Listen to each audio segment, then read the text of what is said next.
ቢስሚላሂ ራህማኒ ራሂም። በዕለተ ሰኞ ረፋድ አካባቢ ቀን 12 ከረቢዑል አወል ከተሰደዱ 11ኛው ዓመት ላይ የእዝነት ነቢይ የሆኑት ውዱ ነቢያችን ሰለላሁ ዐለይሂ ወሰለም ሞተዋል።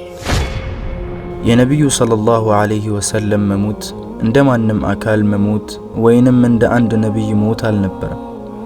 በነቢዩ ሞት በምድር ላይ ከአላህ የሚላክ መልእክተኛ አብቅቷል። ከሰማይ የሚወርደው የአላህ ምልክታም ተቋርጧል። በዛሬ ታሪካችን የነቢዩ ሞት ሁኔታ እንዴት እንደነበረ የምንመለከት ይሆናል። አብራችሁን ቆዩ። አይሲ ስቶሪ የቀደምት ታሪኮች፣ ጊዜያዊ ትምህርት አዘል ክስተቶችን በእስላማዊ ገጽታ የሚያቀርብላችሁ ቻናል ነው። የሁል ጊዜ ታሪካችን እንዲደርሱ ሰብስክራይብ በማድረግ ቤተሰብ ይሁኑ። አይሲ ስቶሪ ነቢዩ ከተሰደዱ በ11ኛው ዓመት በአረብኛ አቆጣጠር በስፍር ወር በሰኞ ዕለት ውዱ ነቢያችን ሰለላሁ ዐለይሂ ወሰለም የአንድ ሰው ጀናዛ ቀብር ተካፍለው እየተመለሱ ሳሉ ከፍተኛ ራስ ምታት ይይዛቸዋል። ህመሙ ይቆይባቸውና እንደዛው ታመው ሳሉ ለ11 ቀናት ያህል ለሰሐቦች ኢማም ሆነው አሰግደዋል። ህመሙ በጣም እየጸናባቸው መጣ። ባለቤቶቻቸውንም ነገ የት ነኝ፣ ማን ጋር ነው የምገባው ሲሉ የአኢሻን ተራ በመጠበቅ ጠየቋቸው። ባለቤቶቻቸውም የነቢዩን ፍላጎት ለማሟላት መሆን የፈለጉበት ቤት እንዲሆኑ ይፈቅዱላቸውና እስኪሞቱ ድረስ የአኢሻ ቤት ይቆያሉ።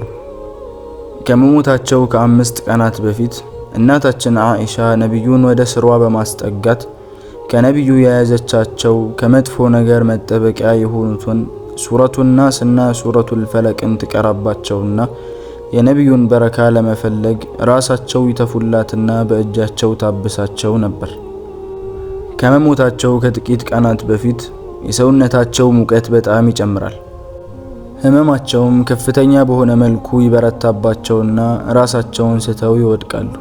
ነቢዩ ከነቁ በኋላ 7 በተለያዩ አዳዲስ የውሃ ማስቀመጫዎች ቀዝቃዛን ውሃ ድፉብኝና ለሰዎች መመክራቸውና አደራ ምላቸው ነገር አለ አሉ። ነቢዩ ያሉትን ካደረጉላቸው በኋላ ትንሽ ቀለል የማለት ስሜት ሲሰማቸው ጭንቅላታቸውን በጨርቅ አስረው ሚንበር ላይ ተቀምጠው ሰዎችን መምከር ጀመሩ። የአላህ እርግማን በይሁዶችና በነሳራዎች ላይ ይሁን። የነቢያቶቻቸውን ቀብር መስገጃ ቦታ አድርገው ያዙ። ጌታዬ ሆይ ቀብሬ የሚመለክ ጣዖት እንዳይሆን ብለው ዱዓ አድርገው ወረዱና ዙሁርን ሰግደው ድጋሚ መልሰው ሚንበር ላይ ወጡ። የጀመሩትን ርዕስ ከጨረሱ በኋላ ስለ አንሷር ባልደረባዎቼ አደራ እላችኋለሁ። እነሱ ወዳጆቼና ቅርብ ባልደረባዎቼ ናቸው። ያለባቸውን ነገር ጨርሰዋል። ያላቸው ነገር ነው የቀረው። አሳማሪዎቻቸውን ተቀበሏቸው፣ አጥፊዎቻቸውን ደግሞ ይቅር በሏቸው ብለው አደራን አስተላለፉ። ታላቁ ሰሐቢ አቡ ሰዒድ አልኹድሪ ረዲየላሁ ዐንሁ ባስተላለፈው ሐዲስ ላይ ነቢዩ እንዲህ አሉ። አላህ አንድ ባሪያን ከዱንያና እሱ ዘንድ ካለው ነገር አስመረጠው፣ ባሪያውም ጌታው ዘንድ ያለውን መረጠ አሉ። ይህን ጊዜ የነቢዩ ቅርብ ባልደረባ የነበረው አቡበክር ረዲየላሁ ዐንሁ አለቀሰ። ሐዲሱን ያስተላለፉት ታላቁ ሰሐቢ አቡ ሰዒድ አልኹድሪ ረዲየላሁ ዐንሁ እንዲህ አሉ። አላህ አንድ ባሪያን አስመርጦት ባሪያው እሱ ዘንድ ያለውን ቢመርጥ ይህ ምን የሚያስለቅስ ነገር አለው ብለን ተገረምን። ግን ነገሩ እንዲህ አልነበረም። አቡበክር ከኛ በላይ አዋቂ ነበር። አላህ ያስመረጠው ባሪያ ነቢያችን ነበሩ። እነሱም ደግሞ የአላህ ዘንድ ያለውን መምረጣቸው መሞቻቸው ቅርብ መሆኑን ተረድቶ ነበር ያለቀሰው። ነቢያችን የአቡበክርን ማልቀስ ሲያዩ አቡበክር ሆይ አታልቅስ፣ ከሰዎች ሁሉ እኔ ዘንድ በባልደረባነትም በገንዘብም እንደሱ ባለውለታ የለም። ከጌታዬ ውጪ የቅርብ ወዳጅ አድርጌ ቢይዝ ኖሮ አቡበክርን እይዘው ነበር ብለው ተናገሩ።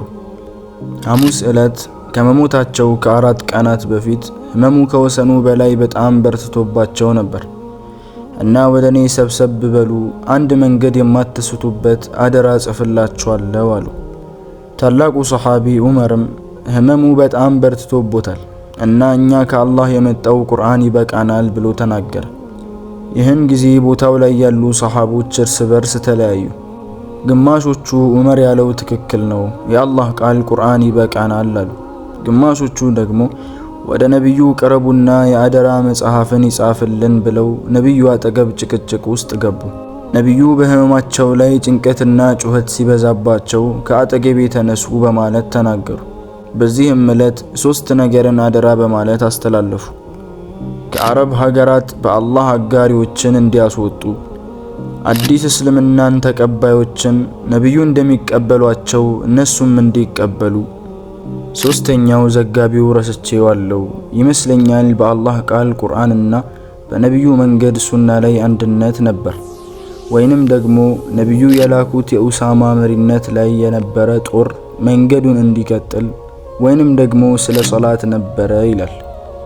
ነብዩ እንደዛ ህመም በርትቶባቸውና ተጽዕኖ አድርጎባቸው እየወጡ ሰሃቦችን አሰግደው ይመለሱ ነበር።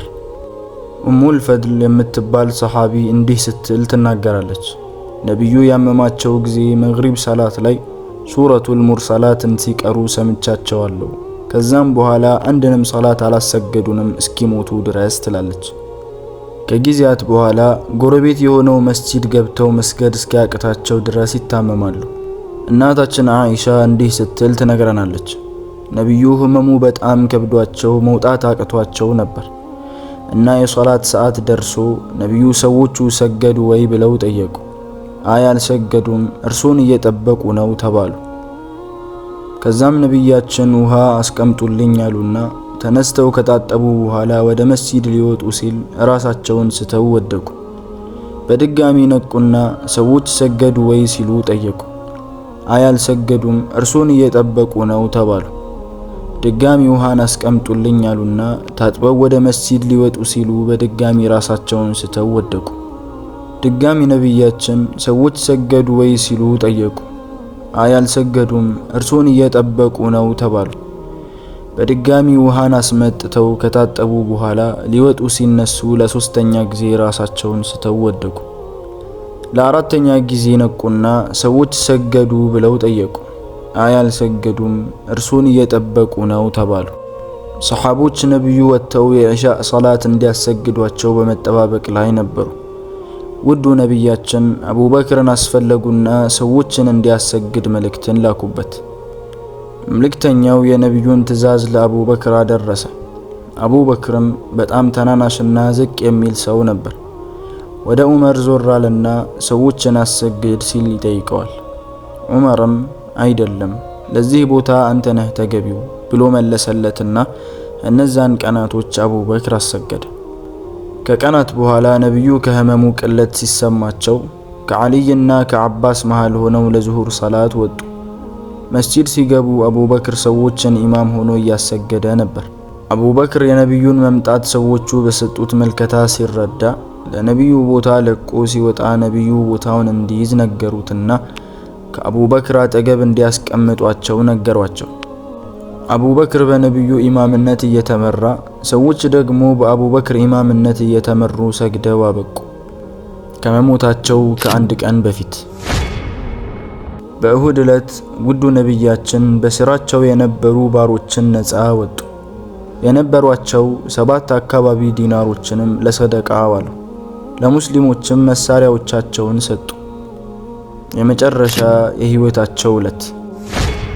ይህንን ሁኔታ ታላቁ ሰሃቢ አነስ ኢብኑ ማሊክ ረዲየላሁ ዐንሁ ሲያስተላልፉ እንዲህ አሉ። በሰኞ ጠዋት ፈጅር ላይ አቡበክር እያሰገደ ሰሃቦች ሰላት ላይ ነበሩ። በድንገት ነብዩ ከዓኢሻ ቤት ብቅ ሲሉ ሁሉም ሰሃቦች ደነገጡ። ነብዩ የሙስሊሞች ሁኔታ በሶላት ሰፍ ላይ ሆነው ሲመለከቱ በደስታ ፈገግ አሉ። ሰሃቦችም ነብዩን በመመልከት ከደስታቸው ብዛት ከሰላታቸው ተፈተኑ። አቡበክርም ይህን ሲመለከት ነብዩ ሰላትን ለማሰገድ የወጡ መስሎት ወደ ኋላ ጠጋ ሲል ውዱ ነብያችንም በእጃቸው ሰላታቸውን እንዲጨርሱ አመላከቷቸውና ወደ ቤታቸው ትተው ገቡ። ከዚህ በኋላ በነብዩ ላይ በድጋሚ የሌላ ሰላት ወቅት አልደረሰም ነበር። በሰኞ ዕለት የዱሃ ሰዓት አካባቢ ውዱ ነብያችን ልጃቸውን ፋጢማ አስጠሯትና በጆሮዋ ሚስጥርን አጫወቷት እና በጣም አለቀሰች። በድጋሚ አስጠጓትና ሚስጥርን ሲነግሯት በጣም ሳቀች። ይህንን እያየች የነበረችው እናታችን አይሻ ነብዩ የነገሯትን ሚስጥር ጠየቀቻት። ፋጢማም ነገረቻት። መጀመሪያ ሲነግሩኝ ያለቀስኩበት ምክንያት የታመሙበት በሽታ እንደሚገድላቸው ሲነግሩኝ ነበር። የሳኩበት ነገር ደግሞ መጀመሪያ ከነብዩ ቤተሰብ እሱን መከተለው እኔ እንደሆንኩኝ ሲነግሩኝ ነው ብላ ነገረቻት። ነብዩ በጣም ህመሙ ተጫጭኗቸው ይጨልምባቸው ጀመር። ልጃቸው ፋጢማ ይህን ስታይ ዋይ አባቴ ጭንቀት ስትል አለቀሰች። ነብዩም ከዚህ በኋላ በአባትሽ ላይ ምንም አይነት ጭንቀት የለም እያሉ አጽናኗትና ባለቤቶቻቸውን አስጠርተው ሁሉንም አደራ ብለው መከሯቸው። ነብዩ የሚሰማቸው ስሜት ከፍተኛና ያኔ በኸይበር የበሉት መርዝ እንደሚሰማቸው ተናገሩ። እናታችንን ዓኢሻን ጠሯትና ያኔ ኸይበር ላይ የበላሁት የተመረዘው ምግብ የህመም ስሜት ይሰማኛል፣ በመርዙ ምክንያት የሰውነቴ ደም ስር የሚቆረጥበት ወቅት ነው አሏት። የሞት መጣጣር ስሜት ሲሰማቸው እናታችን ዓኢሻ ወደ ውስጧ ከታ አቅፋ ትይዛቸው ጀመር። በዚህ ጭንቀት ላይ ሳሉ ወንድሟ አብዱራህማን ሲገባ በአፉ የያዘውን መፋቂያ ነብዩ በደንብ ተመለከቱት። ዓኢሻ ነብዩ መፋቂያውን እንደፈለጉ በመረዳት ጠየቀቻቸው። ነብዩም በጭንቅላታቸው አመላክተው ፍላጎታቸውን ገለጹላት። ዓኢሻም ከወንድሟ አፍ ላይ የነበረውን መፋቂያ ተቀብላ አፏ ውስጥ ከታ ካረጠበችው በኋላ ለነብዩ ሰጠቻቸው። ነብያችንም እጃቸውን ውሃ ውስጥ በመንከር ፊታቸውን እያበሱ ላኢላሃ ኢላላህ ኢነ ሊልመውት ለሰከራት፣ ሞት በጣም ጭንቀት አለው እያሉ ነብዩ ደጋግመው ተናገሩ። ከዛም እጃቸውን ወደ ላይ ከፍ አድርገው አመላክተው የላይኛው ጓድ ጋር በማለት ተናገሩ። ውድና ንጹህ የሆነችው ነፍሳቸው ከተባረከው ሰውነታቸው ተነጥላ ወጣች። ፋጢማም በአባቷ መለየት በጣም ከፍቷትና ተሰምቷት ከዓይኖቿ እንባን እያወረደች ዋ አባቴ የጌታውን ጥሪ ተቀበለ፣ ዋ አባቴ ማረፊያው ጀነተል ፊርደውስ ነው በማለት ተናገረች። ልቦች ሊቀበሉ አልቻሉም ነበር፣ አቅሎችም ሊያምኑ አልቻሉ። ለዓለም ብርሃን ተደርገው የተላኩት ነብይ መልሰው ይህን ዓለም ተሰናብተው ሄዱ። ሰዎች በድንጋጤ ተሞልተው የሚያደርጉት ነገር ግራ ገብቷቸዋል። አቡበክር ፈጅር ላይ ያየው የነብዩ ከህመማቸው ማገገም አዘናግቶት ወደ መዲና ጫፍ አካባቢ ለጉዳይ ሄዶ ነበር። ታላቁ ዑመር የነብዩ ቤት በር መግቢያ ላይ ቆሞ ሰይፉን ከሰደፉ አውጥቶ ነብዩ ሞተዋል ሚል ሰው ካለ በዚህ አንገቱን እቀላዋለሁ እያለ ራሱን መቆጣጠር ያልቻለበት ስሜት ውስጥ ገብቷል። ታላቁ አቡበክርም የነብዩ መሞት ሲነገረው ፈረሱን በፍጥነት በመጋለብ ወደ ነብዩ ቤት ያመራና ማንንም ሳያናግር ቀጥታ ነብዩ ያሉበት ቦታ ይሄዳል። ነብዩን ከተመለከታቸው በኋላ በፊታቸው ላይ የተጣለውን ጨርቅ ከፍቶ ጎንበስ ብሎ ግንባራቸውን ከሳማቸው በኋላ አለቀሰ። ከዛ ከተደፋበት እየተነሳ በአባቴና በእናቴ ፊዳ ለሆኑሎት ሁለት ሞትን አላህ አያደርግቦትም፣ ግን የጻፈባችሁ የሆነውን ሞት አንድ የሞታችሁታል ብሎ እያለቀሰ ወጣ። ደጃፍ ላይ ታላቁ ዑመር ሰዎችን በስሜት ተሞልቶ እያናገራቸው ሳለ አቡበክር ይወጣና እንዲቀመጥ ቢነግረውም ሊቀመጥ አልቻለም ነበር። አቡበክርም ንግግርን ማድረግ ሲጀምር ሰዎች ወደሱ ተሰብስበው ማዳመጥን ጀመሩ። ታላቁ የነብዩ ባልደረባ ቅርብ ወዳጅ የሆነው አቡበክር ረዲየላሁ ዐንሁ እንዲህ አለ። ከእናንተ ሙሐመድን የሚያመልክ የነበረ ካለ እነሆ ሙሐመድ ሞቷል። አላህን የሚያመልክ ደግሞ አላህ ሕያው ነው፣ ዘውታሪ ነው፣ አይሞትም አለና ሱረቱ አሉ ዒምራን ላይ በ114 ላይ የሚገኘውን አንቀጽ አነበበ።